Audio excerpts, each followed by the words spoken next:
आणि आता पाहणार आहोत मुंबई आणि पुण्याकडच्या बातम्या। मुंबईकर खोकल्यानं बेजार, वातावरण बदलल्यामुळे ताप, सर्दी आणि घसादुखीचा त्रास।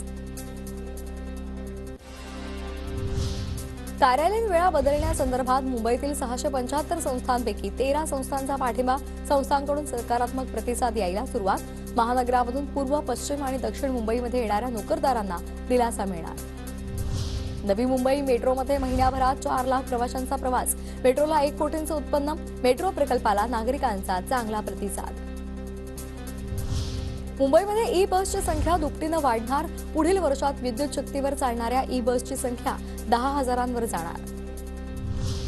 वाहतूक कोंडी फोडण्यासाठी चर्नी रोड ते मरीन ड्राईव्ह दरम्यान वाहतूक बोगदा होणार, मुंबई महापालिकेकडून 2 बोगद्यांची योजना। कळवा रुग्णालयामध्ये एका क्लिकवर कळणार रुग्णांचा पूर्व इतिहास, आरोग्य सुविधेमध्ये सुधारणा करण्यावर प्रशासनाचा भर।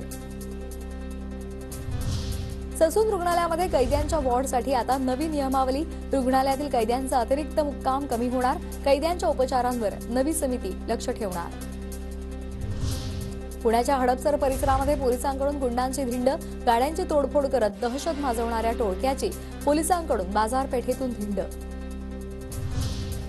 पिंपरी चिंचवडसह पुणे शहराचा पाणीपुरवठा आज बंद, पर्वती जलशुद्धीकरण केंद्राच्या कामानिमित्तानं पाणी नाही, तर शुक्रवारी कमी दाबानं आणि उशिरा पाणीपुरवठा होणार।